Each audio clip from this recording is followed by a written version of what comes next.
नमस्ते दोस्तों, two sisters vastu channel में आपका स्वागत है। मैं हूं आपकी दोस्त चारू और आज हम सुनने जा रहे हैं महाशिवरात्रि की पूजा विधि। प्रातः काल की तैयारी। ब्रह्म मुहूर्त में उठे। ब्रह्म मुहूर्त में उठने के हजारों फायदे हैं। इस समय वातावरण में सत्व गुण अधिक होता है, इसलिए मंत्र जाप का प्रभाव कई गुना बढ़ जाता है। स्नान करके स्वच्छ वस्त्र धारण करें। घर के मंदिर या शिवलिंग वाले स्थान की साफ सफाई करें। अगर आपके पास थोड़ा समय हो तो एक दिन पहले ही आप घर की या फिर आपके मंदिर की डीप क्लीन कर लें। यानी स्नान करते ही आप पूजा के लिए बैठ सकते हैं। इससे आपका बहुत सारा टाइम बच जाएगा। फिर आप संकल्प ले, जैसे कि मैं महाशिवरात्रि का भगवान शिव की प्रसन्नता के लिए संकल्प ले रहा हूँ या ले रही हूँ, क्योंकि कोई भी पूजा संकल्प के बिना पूर्ण नहीं मानी जाती। पूजा सामग्री की तैयारी आप पहले से ही कर ले, जैसे कि पूजा सामग्री की लिस्ट बनाकर रखे और अगर कोई चीज घर में नहीं है तो पहले ही मार्केट से जाकर खरीद लाए, ताकि एन मोमेंट में आपको कोई परेशानी ना हो। पूजा में बैठने से पहले ही प्रसाद बनाकर रखें। आप पूजा सामग्री का सारा सामान एक जगह लाकर रख दे, सो आपको पूजा करते वक्त बार बार उठना ना पड़े। यहाँ पर मैंने पूजा सामग्री की लिस्ट दी है। शिवलिंग या फिर भगवान शिव की मूर्ति, गंगा जल या फिर शुद्ध जल। अगर आपके पास गंगा जल एडिक्वेट नहीं है तो शुद्ध जल में अगर आपने सिर्फ 2-3 बूंदी भी गंगा जल की डाल दी तो वो पूरा शुद्ध जल गंगा जल में परावर्तित हो जाता है। दूध, दही, घी, शक्कर, शहद, इनको मिलाकर आप पंचामृत भी बना सकते हैं। फिर हमें लगेंगे बेलपत्र, धतूरा, भांग, सफेद फूल। अभी यहाँ पर सफेद फूल, आप यहाँ पे आपको बहुत सजगता रखनी है कि आपको केतकी के फूलों को अवॉइड करना है। फिर अक्षत। अक्षत जैसे आप घर में भी बना सकते हो। जैसे घर में अगर आपके चावल है तो चावल में सिर्फ अगर आपने हल्दी या फिर कुमकुम मिक्स कर दिया तो आपका घर बैठे ही एक नेचुरल अक्षत तैयार हो जाएगा। फिर धूप, दीप, कपूर, फल, मिठाई, प्रसाद इत्यादि इत्यादि। शिवलिंग का अभिषेक आप पंचामृत का सारा सामान एकत्रित करके भी कर सकते हो या फिर क्रम से भी कर सकते हो, जैसे पहले जल से, फिर दूध से, दही से, घी से, फिर शहद से।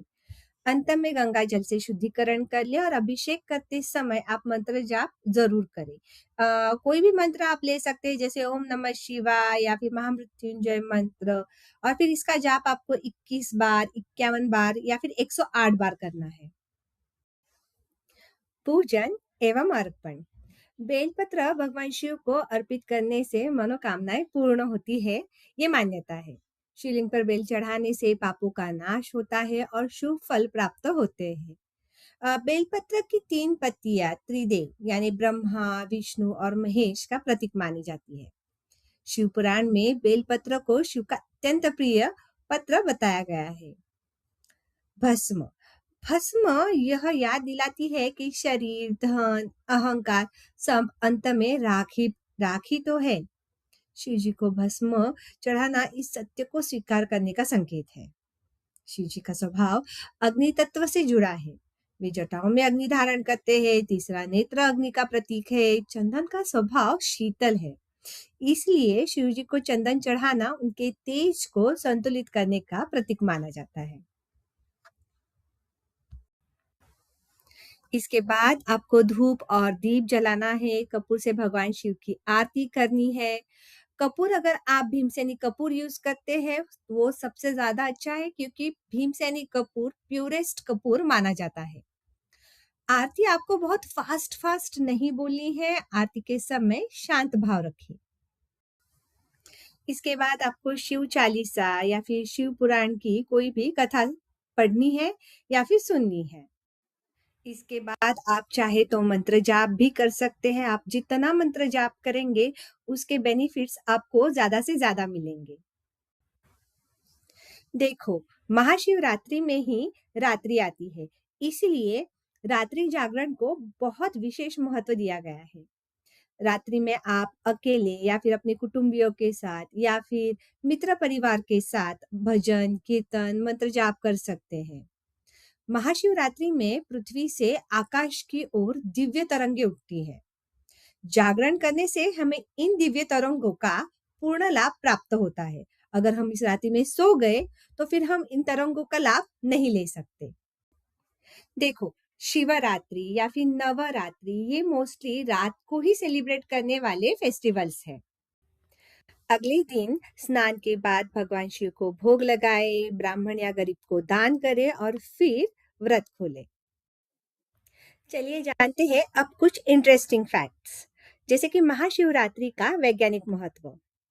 महाशिवरात्रि का उपवास शरीर को डिटॉक्स करता है, पाचन तंत्र को आराम मिलता है, तो अपने आप पाचन क्रिया हमारी स्ट्रांग बनती है, मानसिक स्पष्टता और एकाग्रता बढ़ती है।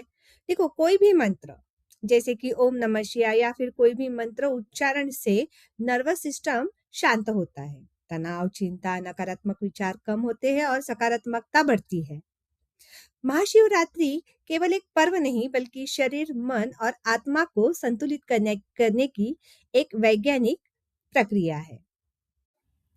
भगवान भोलेनाथ की कृपा से महाशिवरात्रि का यह पावन पर्व सभी भक्तों के लिए सुखदायी, कल्याणकारी, मोक्षदायी एवं समस्त मनोकामनाएं पूर्ण करने वाला हो। अगर आपको ये इन्फॉर्मेशन अच्छी लगी हो तो हमारे चैनल को सब्सक्राइब और हमारी वीडियो को लाइक करें। Thank you.